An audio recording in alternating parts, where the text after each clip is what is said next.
Blog Talk Radio.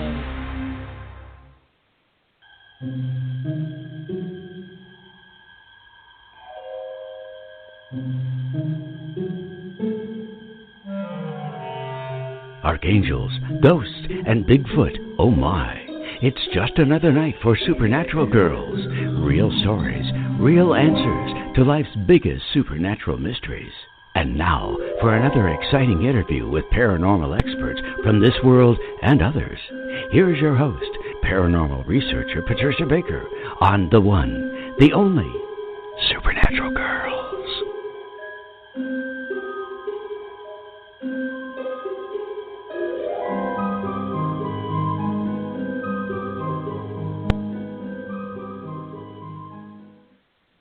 Welcome, everyone, to another exciting episode of Supernatural Girls Radio. I'm your host, Patricia Baker, and I'm here with my co-host all the way from Tucson, Patricia Kirkman. PK, how are you tonight? Absolutely fabulous. We had a cold spell today. I think it was in its early 50s. Wow, that is a little chilly for Tucson. Yeah, but it's supposed to warm up in a couple of days, so I'm waiting. You know how I am. I can't stand cold. I know. I thought it would keep me warmer. Well, as you know, we are in the depths of winter here in New England, but that's okay. It's to be expected. Oh. And we haven't had, we just had that one big storm where we got about 1.5 feet of snow. And after that, it got warm and it rained, and now we have no snow. It's very strange. Well, it's strange because of what they were talking about today. What's coming up from the lower part of the United States heading your direction does not look like fun. No, it doesn't. Well, let's hope it stays away from us. But, yeah, because today is December 30th, 2020. We're at the end of the year. I know it. A lot of people are happy about that. Oh, God. Thank God it's the end of this year. This year, I will just call it a little stinko crazy. It was crazy, and who knows what's coming next. As you know, we heard from Captain Kramer. It looks like it's not over yet. So definitely we will have to see. Goodness, we've got more weeks before we decide what's going to be real and what isn't real. Yeah. Let's hope we can it's coming like a freight train. You're right. Something is coming. We can all feel it, can't we? Yeah, definitely. There's nothing that feels normal or comfortable right now. It's like walk. Right. You know, the old days, walking the plank on the ship of the captains at sea. Oh no, we're on land, but we're still going to be walking a plank. We're still walking the plank. Oh goodness. Well, tell us what's going on with the numbers. What are we up for now, going forward from December 30th? This is the end of the year. I wanted to talk a little bit about something called people to remember. Affirmations are just common sense that assist us in making life changes, because with everything that's going on in this world, we definitely need to make some changes. So it's a perfect time to use affirmations as a tool to help you build your self-esteem so you can think more positively about yourself, but most importantly, making the change that you feel are important to you. And I'm taking a look at some of the things myself with affirmations that give us the ability to think not only positively about ourselves, but how do they work? And they do work. Who better to assist us in building what we want for ourselves than what we ourselves have learned? We have to be our own cheering sections now, because changes that are going to happen, they're ready to go, but we're not quite ready for them yet. We need to begin to feel more positive about how things work, but can be surprised at the end results. So don't be afraid to start working on this, because, you know, we've got one day more, and then we're going to be in the new year. So start making changes that will take place. You need to think more about what's important to you and make these changes in a positive way that are going to give you the ability to go forward. Don't be surprised at the changes that come up real quickly, because if you think about it, we're going into a 5-year. The year is going to be all about change, good to bad, bad to good. But there is a luck factor that goes with it. So starting January, we start out with wanting things to be perfect, but we've got to allow ourselves the opportunity to think in a way that we have not been able to this year. This year, up until this point in time, has been through fear. People have been taking flyers on things that they don't even feel comfortable with because it's out of fear. Take a look at what's important to you. Make a list of the things that make you feel good and start working on those, because within the next 2 months, you're going to be surprised at how some of these things are going to turn around. It's kind of like sleight of hand. The magician gets out there and he waves his wand. What we think we're seeing is not what we're going to get. So just be ready to make and shift with what's taking place. That way you'll be safe and in good positioning. Just a little thought. Good advice. Well, that's excellent. Well, thank you. What we've worked with this year, I tell you. This year has been a buzzer. Isn't it something else? So anyways, that's great, PK, and thank you for that good advice. And one little caveat I want to give with affirmations, and since I did counseling for so many years, and affirmations is one of the tools we all use. When you write down your affirmations, my suggestion is this: write them down on the the left-hand side of the page, and pick one and do it repetitively for the whole page. For example, I am filled with grace. And then on the right-hand side of the page, write whatever comes to your mind. Usually it's negative, because you want to unpack it on paper. If you don't unpack your unconscious on paper, that energy is going to probably come out in your checkbook or in your relationships in a negative way. So you want to take a look at whatever you're harboring in your unconscious, and usually that's right below the surface. So that would be my recommendation on how you do that, so that you're not haunted by some of this negative energy. But you get to see it right in front of you. Here it is. This is what I was thinking as I was doing the affirmation. These thoughts came up. And don't judge them. It is what it is. It's there. You want to expose it, bring it to the light. So anyhow, that's my 2 cents on affirmations. So very good information to work with. Yeah, because if we pay attention, we're going to be dealing with a lot of change. And I hate to add this, because we're going to see it happening when we go through different things. We've all been fenced in, pushed down, stayed at home, etc. Watch the birth rate go up like crazy. Just thought I'd throw that in there, too. Right. My gosh. God help us. So, no. Happened a few years ago. Go ahead about the new year. I said this happened a few years ago as well. And so remember that if you're naming a child that you're going to be having during this pandemic, be nice. Don't give it a name that's going to mark it for life. No, something weird, right? Stay away from the weird with names. That's right. Kids don't deserve to be made fun of for their names. Well, I do have two things to share with everybody tonight, and these are kind of cool. One of them is there's an article in the New York Post newspaper, and what it references is that the COVID-19 bill actually kicks off a 180-day countdown for UFO disclosures. Now, this was sent to me by a friend of mine out in L.A., Jim Brakowski. Thank you, Jim. This was a good find. And apparently, this provision has received very little attention because, of course, this thing is over 5,593 pages long, but it actually directs the Director of National Intelligence, in consultation with the Secretary of Defense and the heads of such other agencies, to submit a report within 180 days of the date of enactment of the Act to the Congressional Intelligence and Armed Services Committees on unidentified aerial phenomena. Now, you know, if you've been listening to the show, we've been talking about the big PR campaign that is renaming UFOs UAPs. So here we are. And it says that the report must address observed airborne objects that have not been identified and should include a detailed analysis of unidentified phenomena data collected by geospatial intelligence, signals intelligence, human intelligence, and measurement and signals intelligence.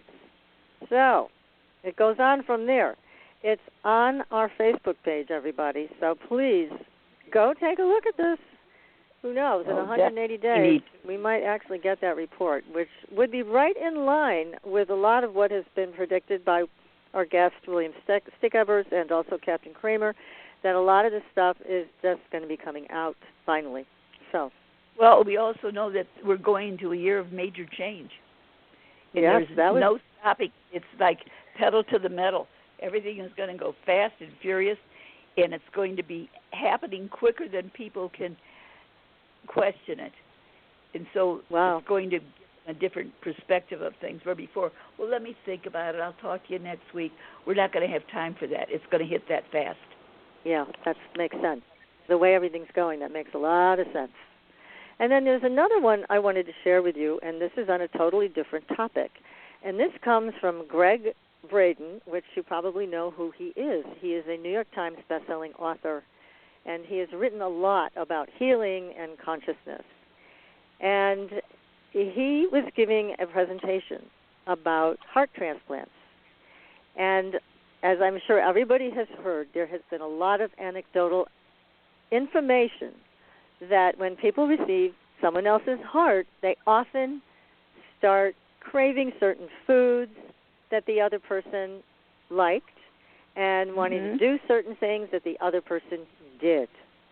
So in the past, scientists and doctors just wrote this off as anecdotal. Now something has changed that game. And what happened was there was an 8-year-old little girl who needed a heart. And she received a heart from a 10-year-old little girl. Surgery went fine as she was recovering. She kept having the same dream every night. And she told her mother about it. The mother told the cardiologist about it. And the cardiologist said, hey, look, this is not just a dream. There's something more happening here. Luckily, he had enough sense to know that. So he said, you've got to talk to someone else. You've got to talk to a psychiatrist. Well, the psychiatrist was so intrigued by what he was hearing about this event that he ended up calling in a forensic artist. And this artist drew exactly what this girl described. And here's what she described. Every night, the same dream. She is running through the woods, and a big man is chasing her. She trips. She falls. The man ends up on top of her, looks her right in the face, and makes a statement to her, and then he kills her. So the artist drew this person. As it turned out, the 10-year-old little girl had been murdered, and they sent out an APB with this man's face drawn under the direction of the 8-year-old heart recipient. They caught this guy. And when they brought him in, he confessed, and he also said exactly the words that this 8-year-old little girl recounted from her dream. He is in prison today.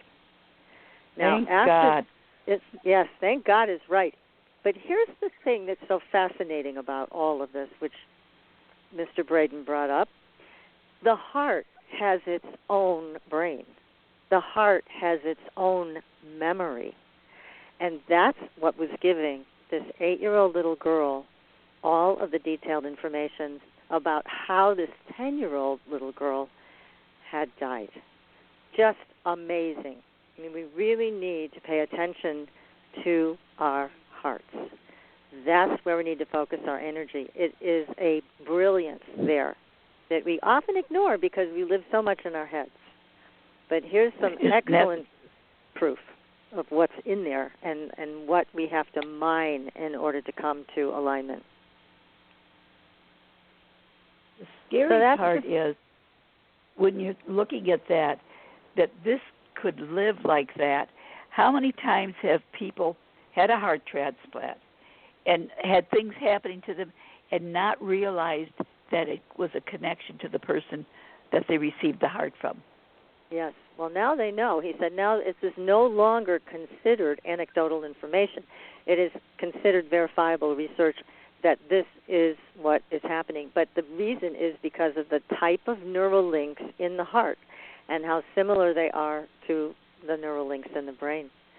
So it's great information, and Greg is a wonderful presenter. If you ever want to listen to any of his work, it's on YouTube for free.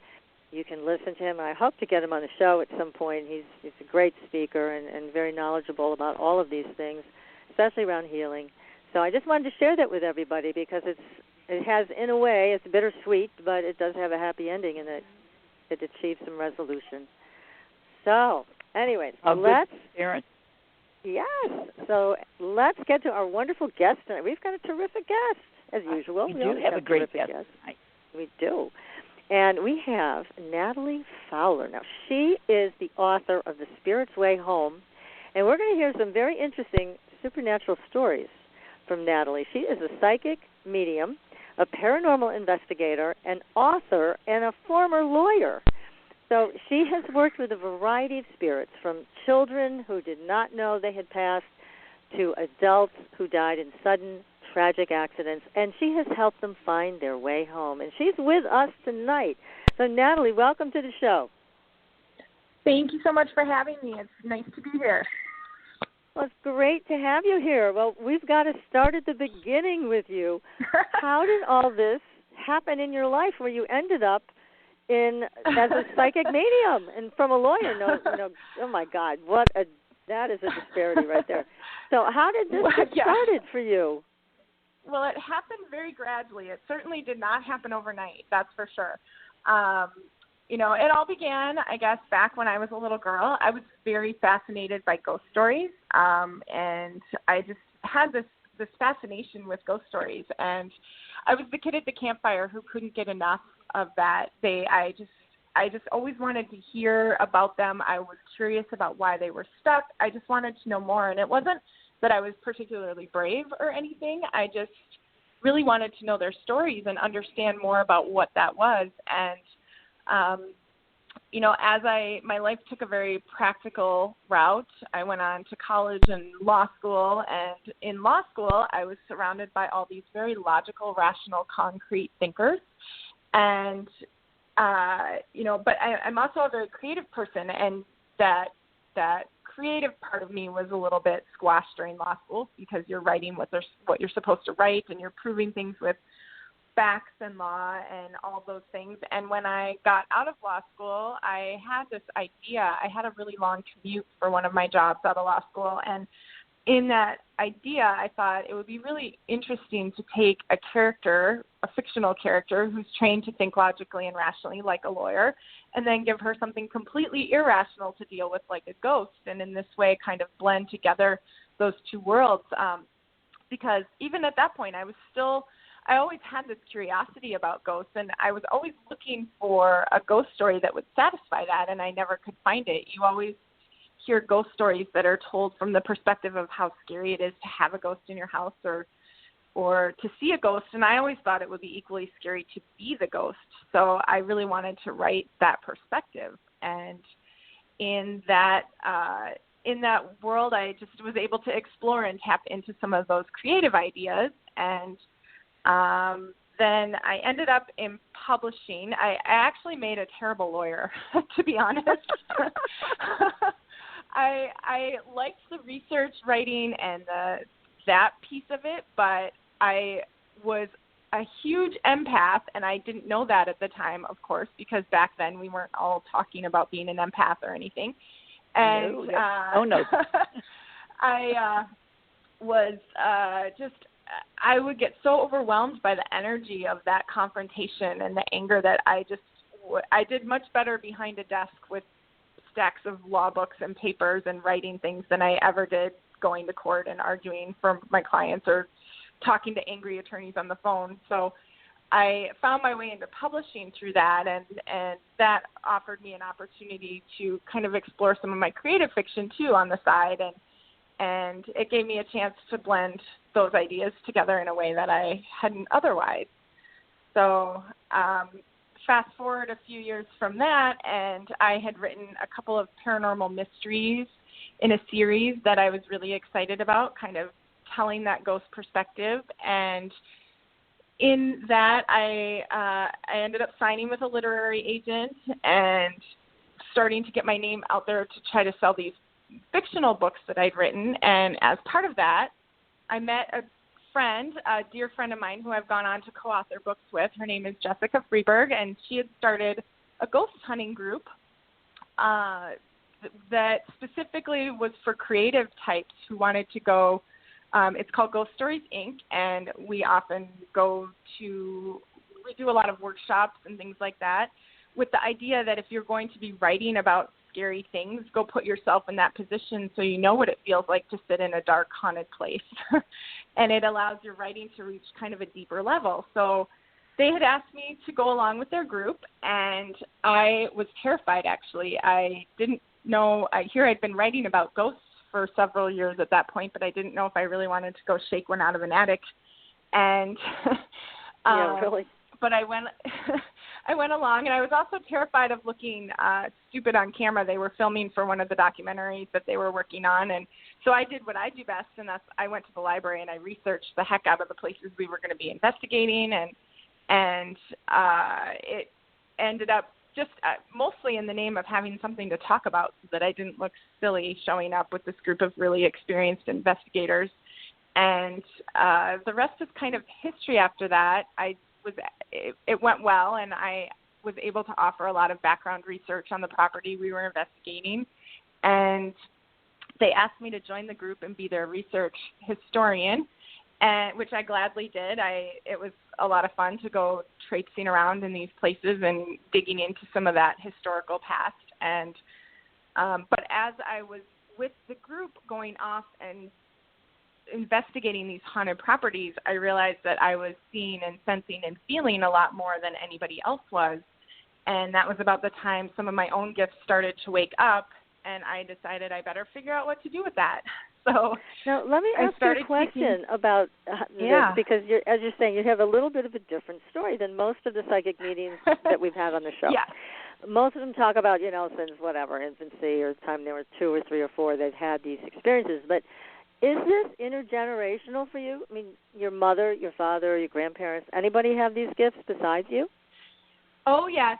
And that's actually kind of what saved me through this. My mother's mother had a story that had kind of trickled down through the years. I was raised Catholic, so that faith, at least that faith, although it's very religious and there's a lot of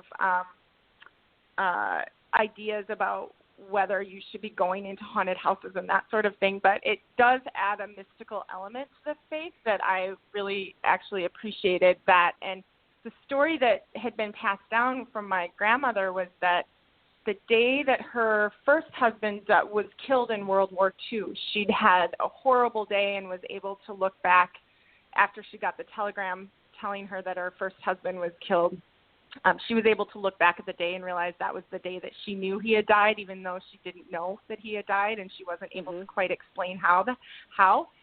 And then when my grandfather died, he had a heart attack, and my grandmother went to see him in the hospital, and he held up 3 fingers, meaning that they had tried to start his heart 3 times, and then he passed away shortly after that, and she said, "I know, I felt it."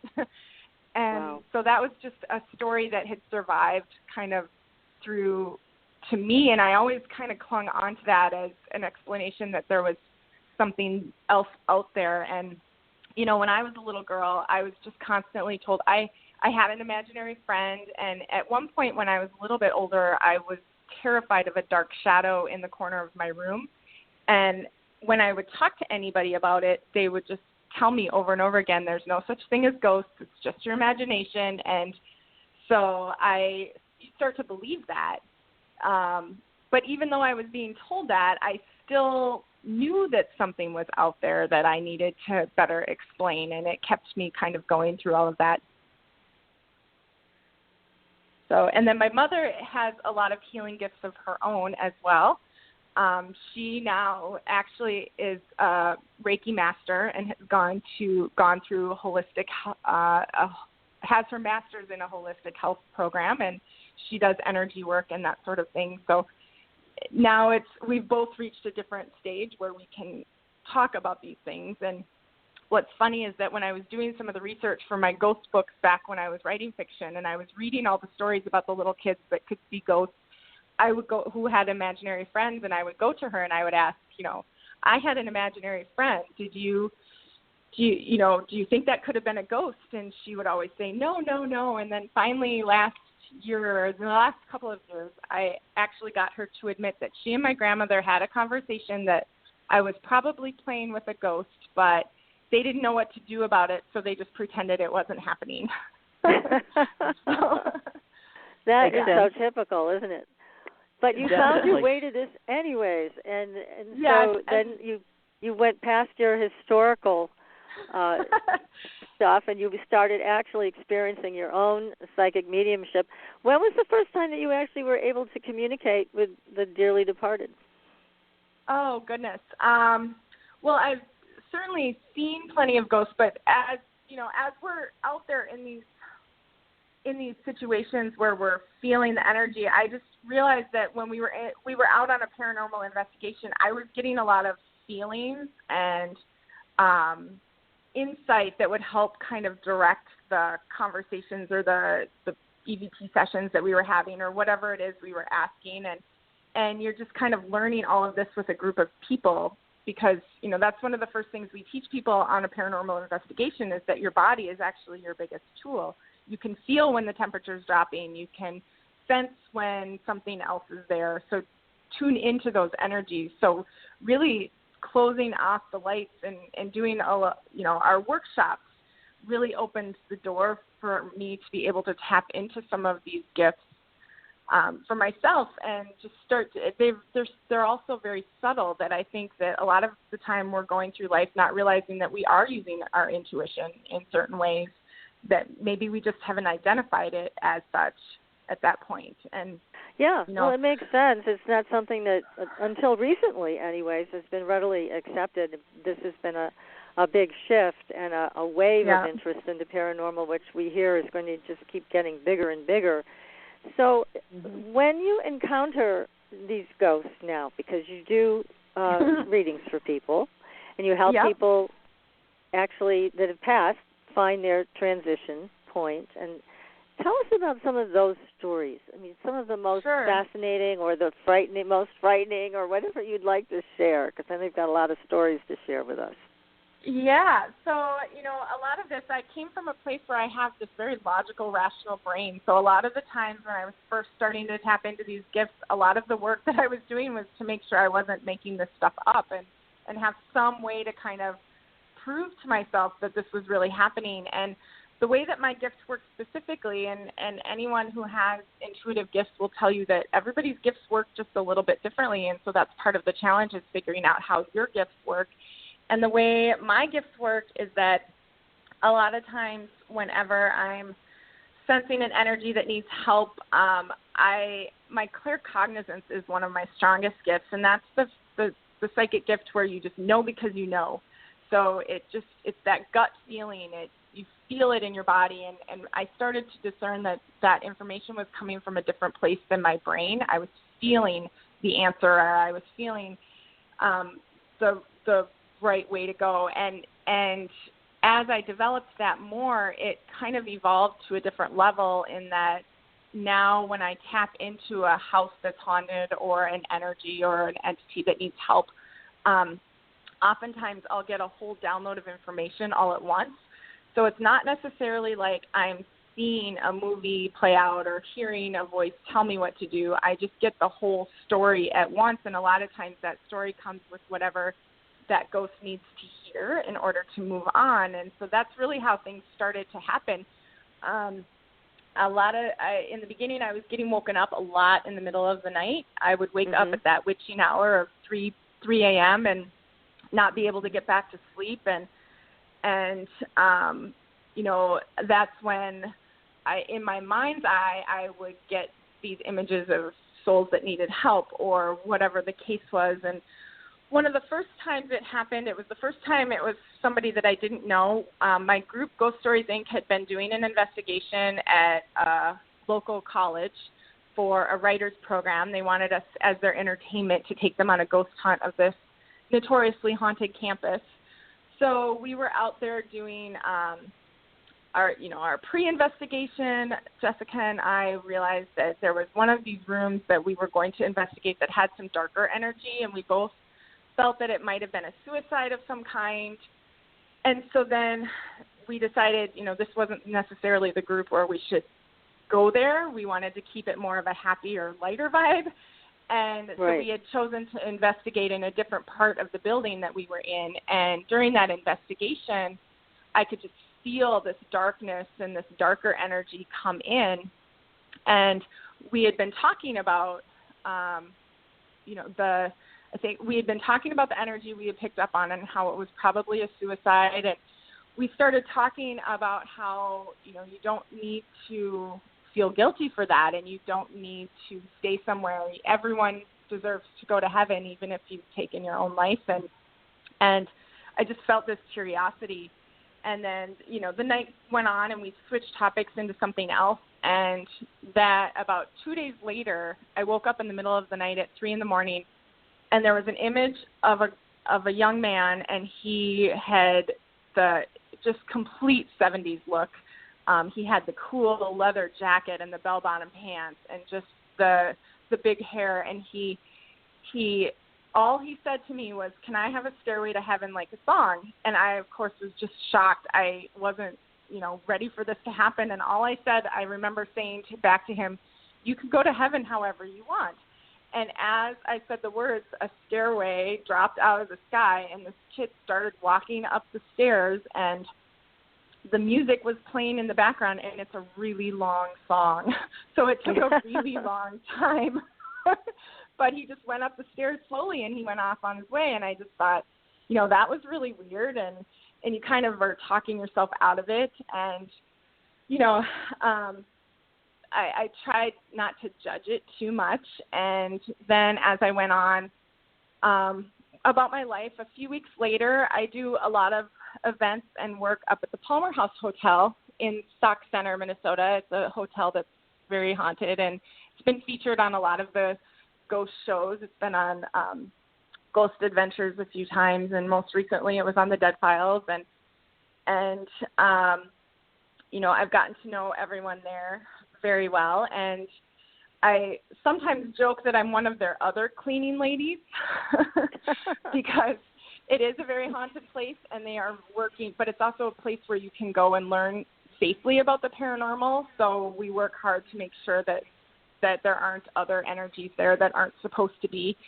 And there's actually a ghost in the kitchen there at the Palmer House. And whenever something's wrong in her space in the kitchen, she'll shove the mixing bowls off the top of the fridge in the kitchen, and it'll make this huge clattering noise. And so that had happened. I think this was probably the first time that had happened. And then there were 2 waitresses there who don't ever talk about anything paranormal, and one of them reported seeing a black shadow pacing back and forth in front of the oven. And when that happened, Kelly, the owner, she gave me a call, and she said, "Would you please check in and see what's going on in my kitchen?" The mixing bowls went flying off the fridge, and this waitress who never admits to seeing anything paranormal had talked about seeing something. She's like, "I think you better check in and see what's going on." So I did a remote check-in, and I tuned into the space, and I imagined myself walking in through the kitchen, and there was a young man there, and he was pacing back and forth in front of the stove. And I got an instant download of information, and he was really, really upset that he had died. And the download that came with the story was that one of the reasons he was upset was because he had gotten himself killed. I had a sense that it was an ATV accident of some kind, and alcohol had been involved, and he was really mad at himself for getting killed because his girlfriend or fiance at the time was expecting their baby.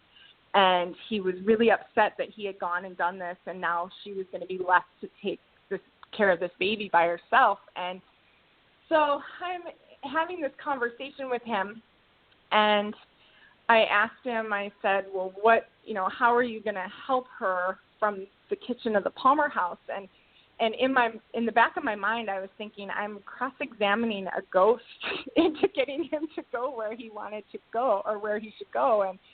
And I thought this was really ridiculous. You got to use your lawyer skills. I did, and I don't know that I'm going to be adding it to the alumni update anytime soon. But it was,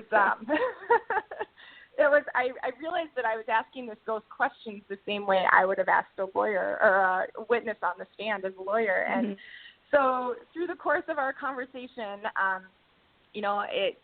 he was really upset that he died, but he started to listen to me, and I explained. I said, if you go to where you're supposed to go, then you will,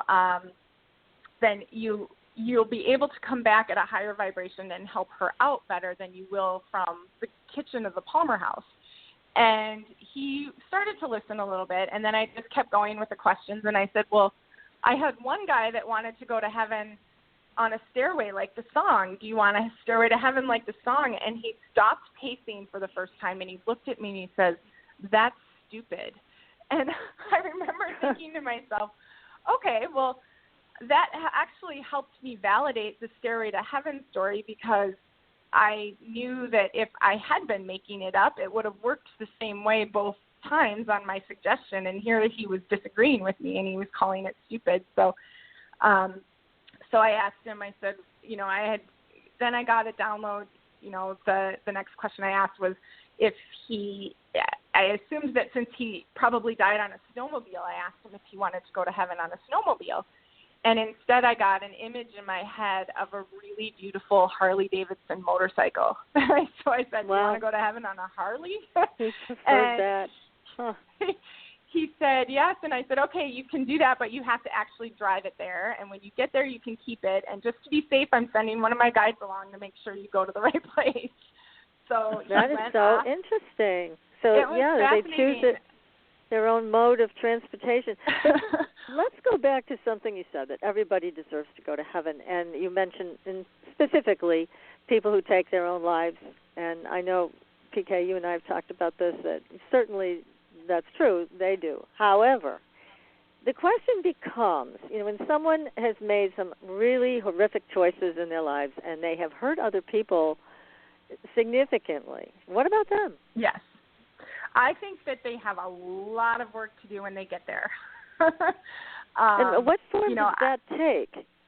Because when people go to heaven, it's like, supposedly they are in a place that's absolutely beautiful and they're surrounded by love. But the people that have made other choices that are, again, terrible and have been so hurtful to so many others, then what?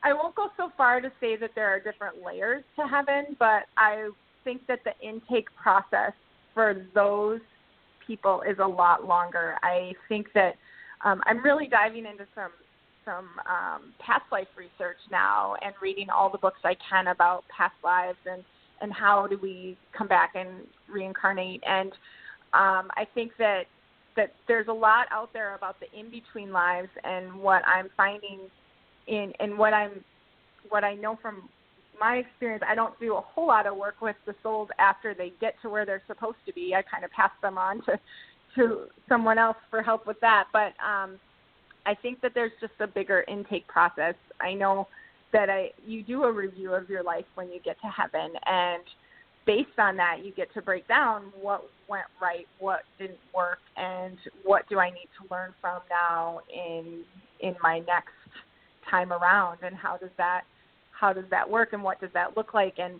what are the things that I could have done better, because we're here in these human bodies and we have free will choice at every turn, so we're supposed to be learning our lessons that we signed up to learn in this life, but I think free will choice can get in the way of that very easily, and sometimes we choose not to do the work that we're supposed to be doing. But again, if somebody, I'll give you an example. I know we've had contact with people from the other side. I know one of them in particular was a diagnosed paranoid schizophrenic. She passed, and when we went to contact her, she was basically confined. She was surrounded by two very large spirits that wouldn't let her to travel easily. As you know, a lot of these spirits can move easily from one place to another. Yep. Not her. She was not allowed. And so it gave a lot of information. First of all, when people pass, it doesn't mean all of a sudden the magic wand is waved and they're free of some of what they had to deal with here. So there's that. I think you still have just to think how horrible it would be, though, if someone like that was allowed free reign from that dimension to this one. It could be catastrophic. So it made sense that someone like that would be contained and not be allowed to travel freely anywhere. Absolutely, and that actually fits with some experience that I have doing readings for others, in that, I will always explain to people that I work a little bit differently when I'm using my mediumship gifts rather than working with just getting guidance from your guides and angels. And sometimes my guides have to go track them down and give me the information that they aren't available to talk right now. So, I would absolutely agree with that you don't just you get to go to the higher vibration, but depending on what the choices that you made in this life, sometimes there's a lot more work to do when you get there than others. Is there hell? Have you ever encountered that people are in their either a hell of their own making or an actual hell? I would say any hell or purgatory or things of that nature is of people's own making, and that is also some of the stories that I've encountered. People who don't believe that they're good enough to go to heaven because they didn't check off all the boxes that they were told they were supposed to do in this life, choose not to go because they don't think that they're good enough to be there. So, so I think then that turns into kind of a created purgatory of sorts. Natalie, do you find that the guides, well, I'll call them guides, the spirits, what their effect that they have on youngsters? I had a client today that I spoke with, and she has a 5-year-old that keeps, all of a sudden, is now starting to see people around or feel people around. And he's getting very, very fearful of what he's feeling. And she doesn't know quite how to handle it. I think that there are a lot of layers to that. I believe you talked earlier in the beginning of the show about some of these energies that are shifting, and I think that, the energies are shifting so that the veil is actually a lot thinner now than it ever used to be, which means that it's easier to see through some of this. It's why a lot of us are waking up to gifts that never really acknowledged them before. I also believe, and I know this from my own children, a lot of my own learning has been about trying to stay a little bit ahead of my own children, and my 3 children are very psychic and gifted and sensitive, and I think, and a lot of my clients have psychically sensitive children, and I really think that we're watching evolution happen before our eyes. I think a lot of kids these days are being born with gifts that we've never seen before, and it's happening at an exponential rate. Yeah, so I think that part of it is for her to deal with right now is this youngster now seeing this image, feeling this image, and she lost a child about 4 years ago. Yeah. And I feel this is the child coming back from what I'm picking up from them. Okay. The child that passed. And I think, though, there's a difference between the ghost energy, which is that heavier, denser energy, which is something, a part of your soul that's trapped here in the earth energy that didn't go to wherever it was supposed to go, and also a higher vibration spirit energy, which is our loved ones coming back from the other side to visit us. And so there's a way we need to start discerning between what's the heavier stuck energy versus the higher vibration helper energy. So that can be something that's really confusing for a child that's trying to figure this out too. And this is actually very similar to one of my own personal experiences with my son. When he was 5 years old, he used to wake up in the middle of the night telling me there were voices in his head telling him to do stuff he didn't want to do. And I didn't know that I was this psychic at the time, but I did mama bear the heck out of that. And I said, no, that's not going to happen on my watch. And I happened to be reading a meditation book by James Van Praagh, and in it there was an exercise about bubbling your energy field and keeping yourself safe. And so I started to adapt that for him and with him, and we would do that every night before we went to bed. I would help him imagine a bubble going around his face, and I actually used Violet from the Incredibles movie as my example because it was such a perfect visual. She's a character from a Disney movie that has this ability to throw up a force field bubble and be invisible whenever she wants to be. And I believe we all have that ability. We learn about our physical human bodies in science and health class going to school, but nobody ever teaches us that we also have an energetic, etheric body that we also need to keep safe. So we would talk through this visualization of putting his bubble up. We would imagine a vacuum cleaner coming down and sucking out anything black or icky or negative from his day. And we would take that and hand it off to his guardian angel and ask that it would recycle into something better. It's really important not to dump that psychic garbage out on the street for the next 5-year-old empath to walk through. And we would clear his bubble and get him all situated for the night. And as we started doing this, the voices stopped. And part of this was me empowering him to take control of his own field and his own energy space. But I was also doing energy work for him, and I didn't even know it at the time. And to this day, he actually still uses that technique. And, you know, fast forward a couple of years, and he's a huge empath. So he's constantly, as a child, he was constantly picking things up from other kids on the playground and just coming home with all these emotions that weren't even his. And I would talk him through it, and I would ask, did you have your bubble up at recess? And I would say, and he would say no, and I would say, okay, then it's your own fault you feel this way. You know that you're sensitive to other people's energy, so let's learn how to block it out so that you're not picking up everyone else's stuff. And that worked for him. And fast forward a few more years, and a couple of years ago we went up north to a lake for a long weekend, and we had rented this motel, and as we were driving into town, I just felt like this really heavy energy. And a lot of times when I travel, I'll get woken up in the middle of the night from energies that need help or whatever that is. And I thought for sure, I went to bed that night thinking there's no way I'm going to sleep all night. Something's going to wake me up and need help. And the next morning I woke up at 8:30 and I was sitting there thinking, okay, you know, I was wrong. I'm glad I was wrong. I guess nothing needed my help. And now he was, you know, he was 14 now at the time, and he came into our room, and he had been sleeping on a pull-out couch right outside our bedroom, and he came into my room and he said, Mom, at 3 a.m, a dead guy was staring at me. And I said, oh my goodness, what did you do? And he said, well, he said, I just made sure my own bubble was tight, and then I wrapped him up in a bubble of his own, and I sent him off to heaven. And I remember thinking, oh my goodness, like, my work as your mother is done. I wish somebody had told me how to do that when I was 14 years old. My life would have been a lot easier. It's right. Good advice. Well, now, when you're talking about protection also, what do you do, or have you ever encountered something so negative that you got really concerned? Because there are, as we know, and you've mentioned this several times, that the veil's getting thinner. We know that's getting thinner. In fact, everybody should go to the Facebook page and take a look at the latest trail cam photos that we got, and you'll see some very interesting things there.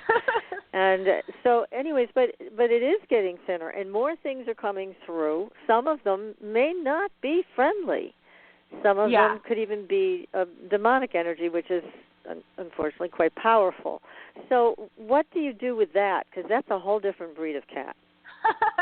It is. The very first thing that I do is I make sure that my own energy field is locked in tight. So, you know, I actually use an upgraded version of a bubble. Mine's a lot more geometric now, and it kind of locks into place whenever I need that. And I use Archangel Michael a lot. He'll come stand at the door. And the other powerful piece of this is my intent. I am only working in the greatest and highest good, and I believe that my guides will only bring me things that I can handle. So I trust innately that if I encounter something, it's because I'm supposed to be able to help it or do something with it or clear that energy space. And so I believe in my own ability to do that. I just. So you haven't encountered anything that's that terrifying or that subversive? So that's good. No, I have.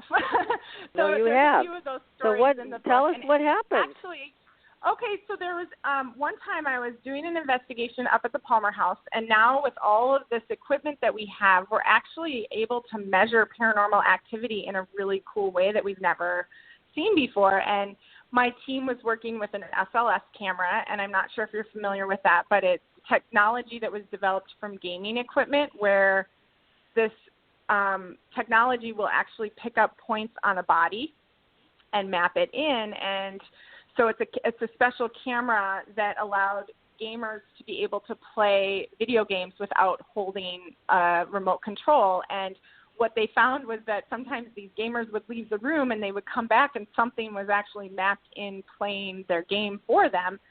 And so they took these cameras and equipment and adapted it into a ghost hunting tool, which is often where most of the ghost hunting tools come from, adaptations from other things. And so we were working with an SLS camera, and I was with a group, and we were in one of the rooms at the Palmer House Hotel, and we had this image that mapped in on the SLS camera, and it was intelligent enough, but it didn't seem of this world, and it felt very negative. And as it mapped in, we could see this image coming down, and it was doing some really nasty things on my head that I won't repeat. So it was making all these gestures behind me, and I was very careful to keep my voice light and happy, because the last thing you want to do is invoke fear, because fear is something these energies can actually feed off and get stronger. So I was keeping everything very light and happy, and I didn't want to startle or make anyone in my group afraid. So I just said out loud, you need to treat me like a lady, and if you don't treat me like a lady, you're not allowed to be in my space. And as this thing came down, it was still doing these nasty movements on my head. And I just looked at it, I kind of rolled my eyes, and then I imagined pushing my bubble out further. And as I did that, the whole thing went poof, and it disappeared from the screen. So it gave me really visual validation that my own protective shield and my own energy field is stronger than anything else that's out there, and that I can keep myself safe in situations like that. And I think that's something that's important to remember. You know, we're the ones with the physical human bodies. Our energy field is stronger than anything else that's out there, as long as we command that only light and love is allowed in our space, and that we, stay at that high vibration. Yeah, that makes sense. I think the other thing is, if you're going to be doing this kind of work, and a lot of people have been doing it for a while, or some are neophytes to it, but you don't want to do this when you're not feeling physically well, right? Right. Because that could be a big problem. Or drinking. We don't allow any drinking or anything else, any substances in our investigations, because that can weaken your aura, that can weaken your ability to keep yourself and your energy field safe. Definitely. It does. And I know that's some of the sadness that has been communicated from some of the Native American elders about passing their wisdom on to the younger generations. It's unfortunately, a lot have been taken over by alcohol and or drugs, and it has created a situation where their energy field can't hold the wisdom, can't hold it. So it's really a great loss that way. So it's really great that you put up that kind of a boundary, and you're saying nobody can join if you're going to do that kind of thing. When you're talking about the Indian element of things, when it was inborn and things would be automatically known and they were passed down from elders to the youngers, and at this point in time, do you ever wonder what created the bridge to make them allow that to be let go of, to deal with the substance that's offered to them instead? It's almost like they had to make a trade, what they knew for what they could feel.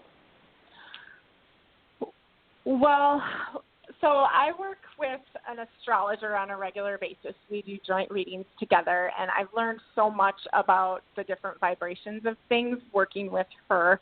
And I think that, one of the things that we see often in our practice is that people who have an influx of spiritual energy, there's a high vibration and a low vibration of everything that is. And so, you know, you can use the astrology chart to show you what the two options are, but then it's up to you to choose the high vibration or the low vibration.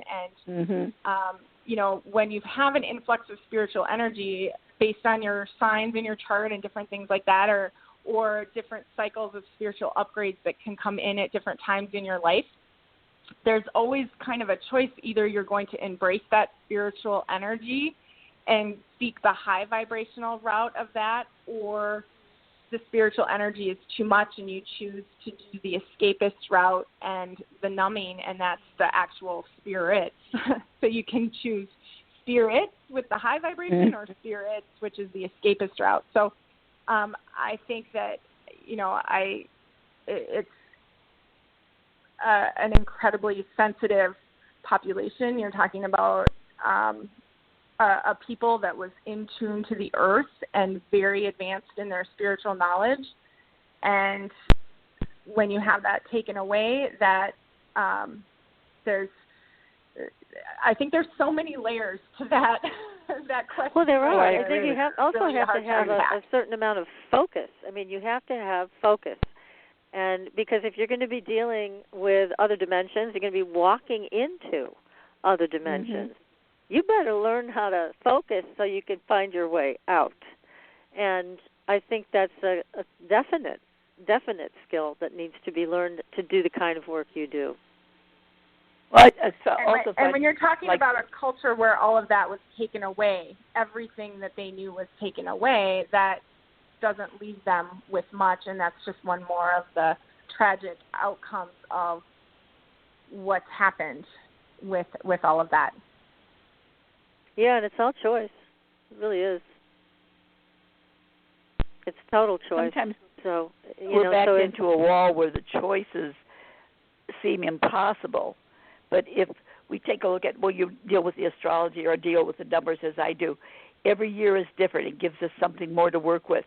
But knowing who we are and what we can put out there or learn from or work with will make a total difference of how each one of us handles that very same year or that very same day. Yeah, I think self-knowledge is so important, especially doing, again, this type of work.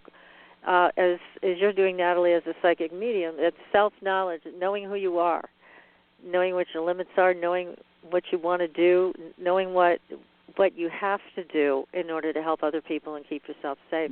All of those things are critical. It's not that easy. You know, some people may think, oh, this is just such an easy thing to do. It really isn't. The work that you do requires a lot of energy, a lot of focus in the right direction. When they say there's no free lunch, that's one of the things they're talking about. That is true. To pay the price. Oh, just gracious. Yeah, I mean, it's a lot. It's a lot to manage, and also you're managing again more than one energy field. You're managing more than one dimension, and it's here's a question that just came in on a text. How do you turn it off? Do you turn it off? I do. I actually turn it off all the time. I think that's actually something when people meet me, they get worried that I'm reading them or knowing all their deepest, darkest secrets. But it's actually when I'm doing a reading for someone else or even tuning into a house's energy, I have to tap into a higher vibration. And it's a very specific process where I turn everything on. I don't think I'd be able to function if I had to walk around in Walmart getting everyone else's energy on all the different things. So I am very protected naturally. I work very closely with my guides and angels to keep myself safe. To my detriment, actually, I had a ghost follow me home from the Palmer House one time, and I didn't even notice because I was so locked in my field, and I work really hard to lock in my house and keep my house safe. So I know that if my guides or my protective system let something in, it's because it needed help, and it's something for me to work and cross over.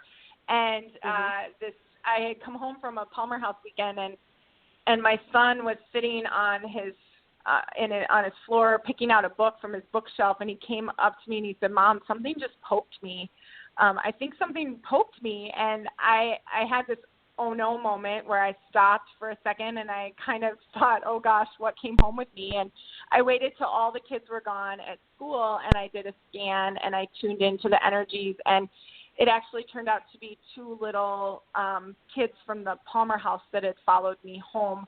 One was a Native American boy, and the other was a pioneer girl, and she looked like she fell out of the Laura Ingalls Wilder books.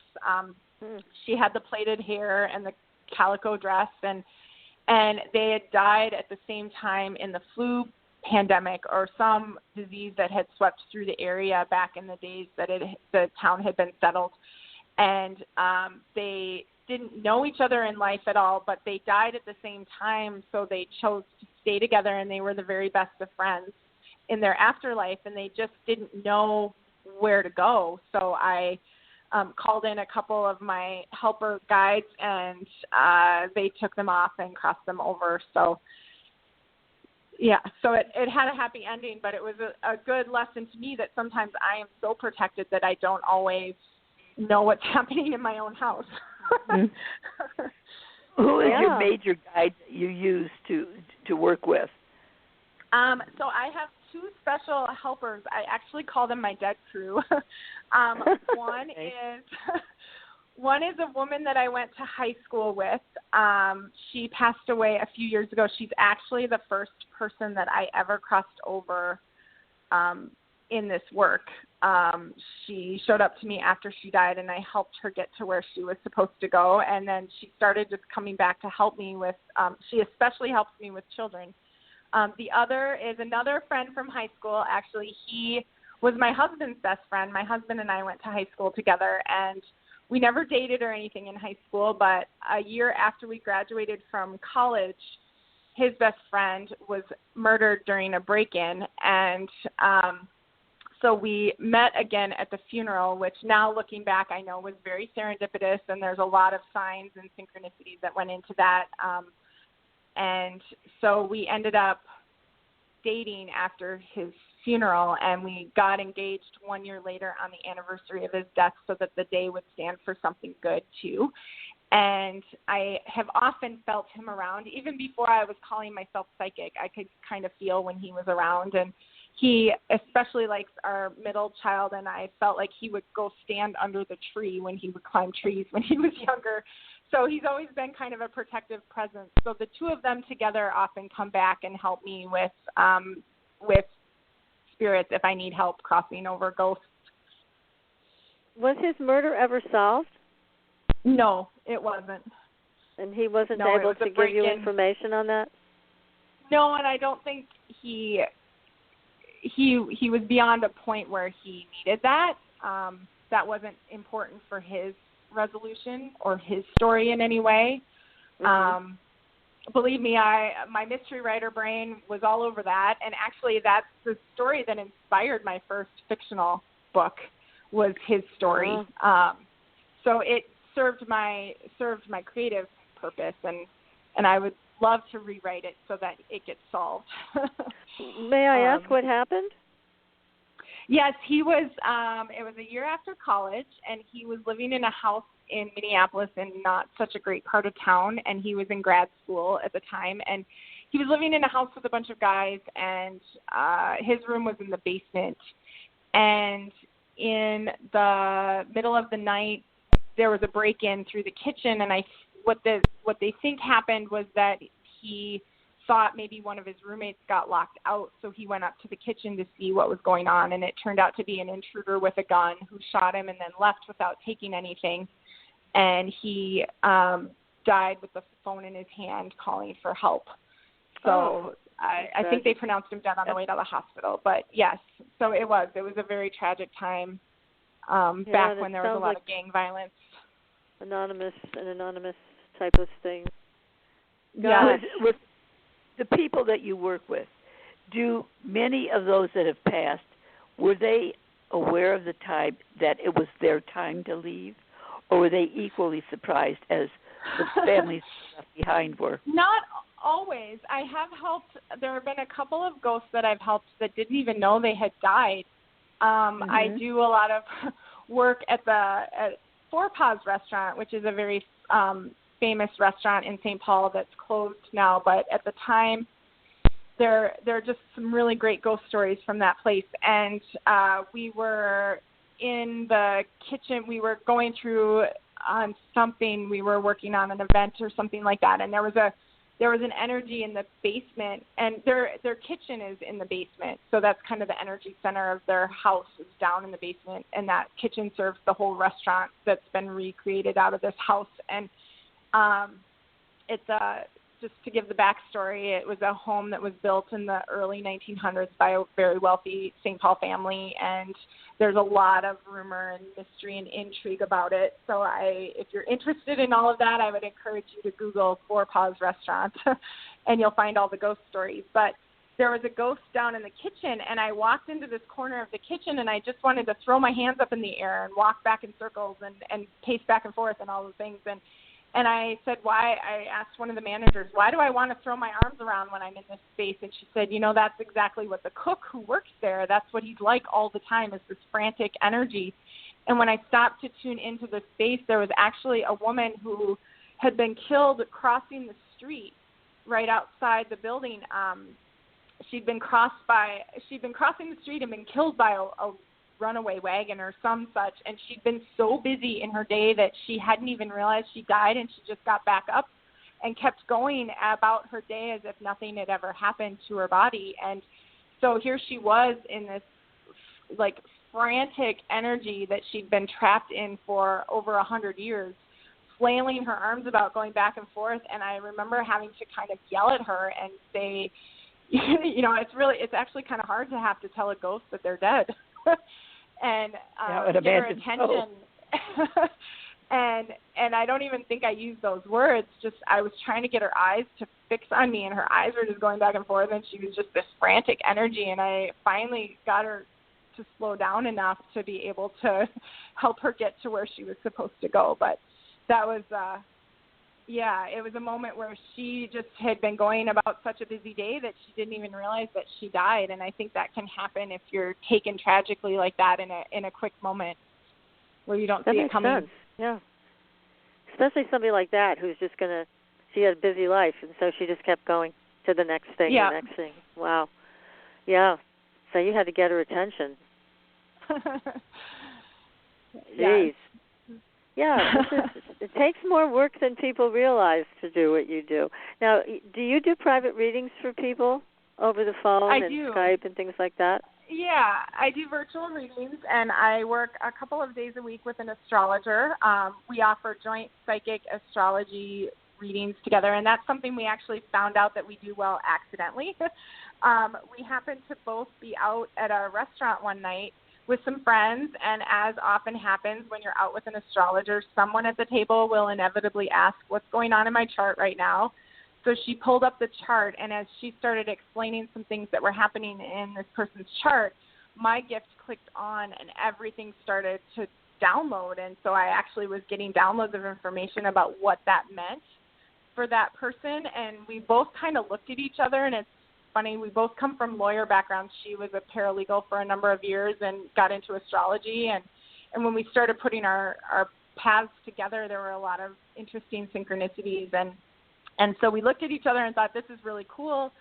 So we did a few test readings together with some clients to see what we would need in terms of time, and so we worked together 2 days a week, and that's just been, I've learned so much from working with her. I didn't know anything about astrology before I started, and just having that understanding of what your chart is doing, or she works from the concept that the moment you took your first breath, whatever the stars were doing in the sky sets your blueprint for your life and your struggles and your soul contracts. And so when we work together, we just add a whole different layer of validation to each other's work, and it's just a lot of fun. That sounds like a lot of fun. So how do people get a hold of you? Well, you can find me on my website, which is nataliefowler.com, and a lot of the stories that I've shared in my Night Tonight are actually in my book, The Spirit's Way Home, which is available through Llewellyn Publications, and you can find it anywhere on Amazon or Barnes & Noble. So, yeah. Good, because I know people have been texting me saying, how do I get a hold of Natalie? So I want to make sure to ask you. So what do you see for yourself going forward? Because as you've mentioned, and we've mentioned, veil's getting thinner. People are becoming, some people, not all, but some people are becoming more sensitive. And so what, as a psychic medium, what do you see going forward for all of us when it comes to these dimensions? You know, so much of my work is about trying to take the fear out of this stuff and just approach it from a more analytical point of view. So I will always keep doing that. You know, in the mainstream, so much of the ghost hunting is so scary all the time, and it doesn't have to be. I think there's a lot of misunderstood ghost energies out there, and those are the stories that I always want to be able to share.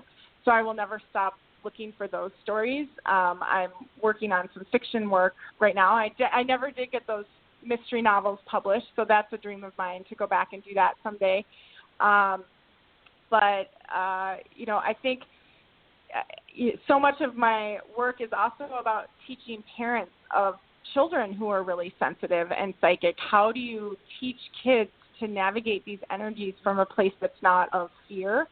And how do we move some of this to the next level? And part of that is, like you said, talking about the different dimensions and kind of setting a framework for how do we navigate this.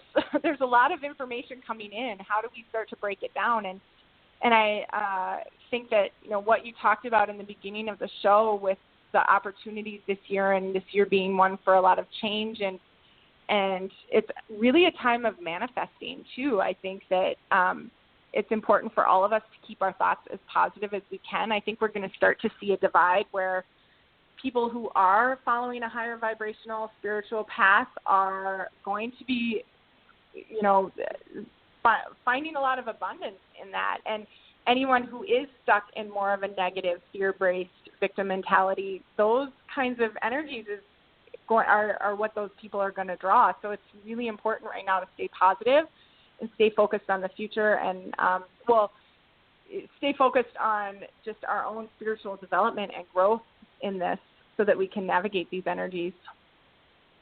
Well, that makes sense. Now, where does your husband stand in all of this? Is he very supportive? Or does he kind of sit back and scratch his head and go, I don't know what she's talking about? I would say he's definitely more of the sit back and scratch your head, although, like I said, this happened slowly over time, so he's had a chance to kind of evolve alongside, even if he doesn't always understand it. Called force fed. Earlier this year, he finally started calling it my sorcery. What does your sorcery say about this? What does your sorcery say about that?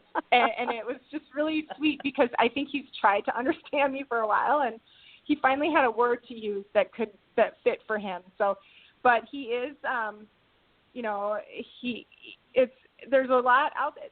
So much of what I do now, you can't deny it, and there's a lot of evidence out there to support this work. A colleague of mine likes to say that if you took all this paranormal evidence and added it and presented it in a court of law, you'd be able to prove beyond a reasonable doubt that we're interacting with something. So the next question becomes, what do you actually do about that?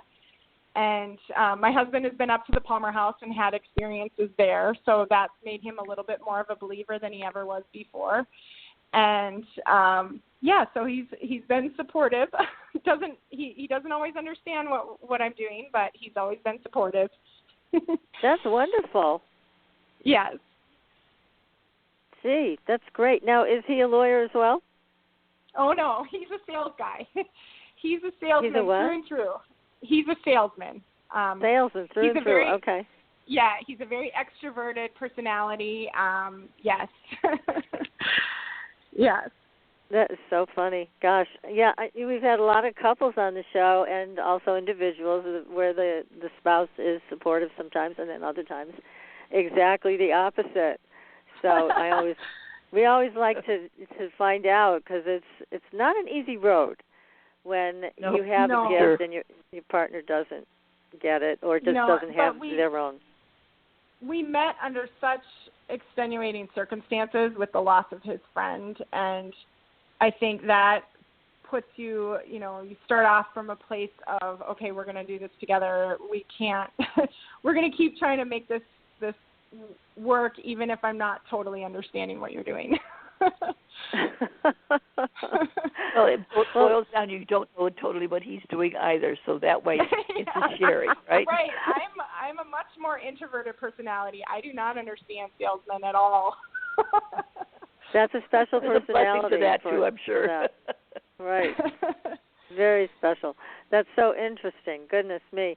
So your children, they all have this gift to some degree, you have discovered. Yep. Any one child that stands out more than the other when it comes to the psychic mediumship? Well, they're all very different. They're very different with their gifts. My oldest is very intuitive. He's an old soul. He's probably the most like me in that he's just an old soul that understands. He's an observer, and he just understands things from a completely different level. My middle son is my star seed. He's more of an alien energy.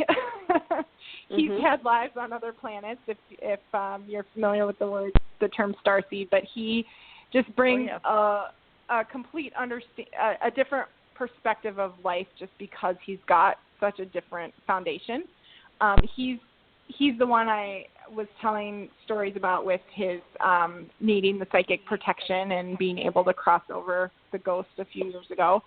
And then my daughter is also a very old soul. We have a very strong past life connection. She's my spicy child. She's an old soul that has a hard time sometimes relating to her peer group. I was telling you before the show started, she's actually a figure skater. And we found that that's just a perfect outlet for her energy. It's something she can go do that doesn't define her by her age. So she and I, though, I think our lives go way back. And I don't think that I was the mother in our past life. I think she was probably my big sister or something because she really, I've had to parent her very differently. That's so interesting. Goodness. Yeah, she doesn't like to be told what to do. She doesn't. Oh, she's a female. Well, yeah. Yeah, she's my spicy child. Now, Natalie, what about animals? When you do readings and you go to different places to sense energy, do you ever pick up on people's pets or other animals that are in the area? Absolutely. And, one of the most common things that I've been picking up on lately is how our pets can follow us from one lifetime to another, which just makes my heart so happy. I first saw this in my own. I have a dog right now that I think I'm certain used to be my cat. Wow.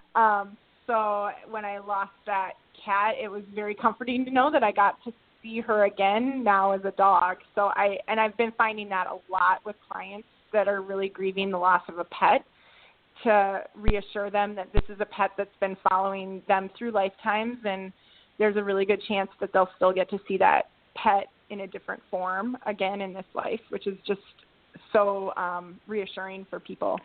That really is comforting to know, yeah, because you know how people who love their animals, which, again, I think our entire audience, as well as us, we are all animal lovers here, and, of course, the loss of any pet is devastating because when you love animals, they are like your children, or yes, maybe even more. We certainly know they can mean more than your husband. So, so it is very, very difficult when they leave, and they don't have usually very long lives. I mean, we outlive them normally. So it's nice to know that you're communicating with them and you can see them deciding to come back and offer companionship yet again. Yes. But then I go back to what we were just discussing earlier about people who do bad things, like to animals, which is so unconscionable. And I know a lot of people say, I have a hard time believing there isn't a special hell for people that do that. But you're saying that there isn't a hell, really. It's just different levels of consciousness. That doesn't mean that those choices in your life don't come with consequences. if you're not learning lessons that you're supposed to learn in this life, that just, I think, and we can see that in the astrological charts, that you come in with a lot more baggage to learn. You come in with a lot more soul contracts to fulfill if you've made those choices, if you've made poor choices in a past life, or if you've had those, I just because there isn't a special place in hell for those people doesn't mean those actions do not come with consequences of some kind. Mhm. Well, I think everybody would be happy to hear that. Because it is, it's a bit of a challenge to think about that of anybody, who hurts an innocent, that is then, they're free to go on to heaven. It just doesn't add up in the framework. No, it doesn't. Absolutely. Right. Right. So, I mean, it's not that, we all want to see them, be punished and burn in hell and all that, but at the same time, it's not like we can embrace the thought that they're just going to ascend. Right. I think that's exactly it. Is, are you going to ascend, or are you going to have to come back and do it all again, and maybe with more hardship, which or doesn't be on the really receiving feel end like of what you gave out. Yeah, in some way, shape, or form. Mm-hmm. Yes. Yeah. So again, it's a question that we've discussed a lot on the show. Is what are the consequences? What does somebody face when they do those kinds of things? So I don't know. I mean, I've never encountered anybody on the other side who's been that evil as a human being. Have you? Not to my knowledge. No, and I try to stay. Yeah, no, There have been some very troubled souls that I've helped, but like I said, that doesn't mean that they need to be stuck here in this energy either.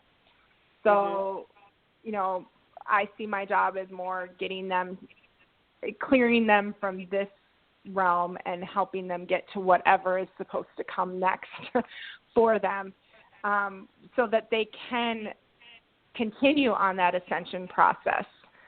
That doesn't necessarily mean going down to a hellish place, but it does mean that their soul needs to keep trying to ascend in whatever way, shape, or form that is. Mm-hmm. Yeah, well, that makes sense. Now, as you are working with people in concert with your partner with the astrology, and you do the mediumship Yep. and psychic work, what do you think, or what do you see are the greatest stumbling blocks for people today?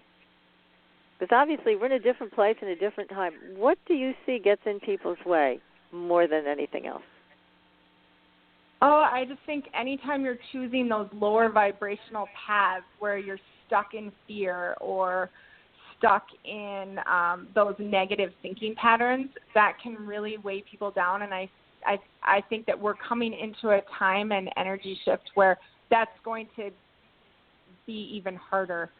So the faster people shift to a more positive outlook on things and a higher vibration, the better it is for everyone. We've seen that a lot in our practice over the last year, actually. And again, most of the people choosing to listen to these shows or going to see a healer of some kind, they're on a spiritual path where they're working to raise their vibrations. So the way we've seen last year play out, it's actually been a really beautiful year with our clients coming through our office. A lot of clients are realizing that they weren't on a good path before, and one of the effects of the pandemic, it kind of shook them awake and made them realize, I'm not doing what I'm supposed to be doing, and now I've got the courage because of these circumstances to go do what I should have been doing all along. Maybe getting laid off actually turned out to be a good thing because it gave someone the courage finally to leave a job that they didn't really like and go look for something that maybe is fulfilling their soul in a different way. Mhm. Yeah, it really did force a lot of things on us, the circumstances of this year. And no, it wasn't all bad. It was, I think, a lot of unexpected situations. Well, I think our world has changed tremendously at this point in time, because I feel once this is over, we're going to see a lot more people still working from home and being able to do things in that fashion that we don't have to waste the energy to get from one place to another, waste gas and all that other additional things for the environment. I think we've found that that's made better. Exactly. They've learned that they can achieve a better work-life balance by working from home a few days a week or whatever that looks like. And employers have learned that they don't need a staff in person the entire time. They actually can function in a different way. So I think we're going to see a lot of evolution in the workforce and the way things, our systems are breaking down, and we're going to get to rebuild them in a really good way. One more question about some of the things you encounter when you speak with people from the other side or other dimensions. Do you ever encounter alien life when you're doing readings for people or when you're doing clearings? Yes.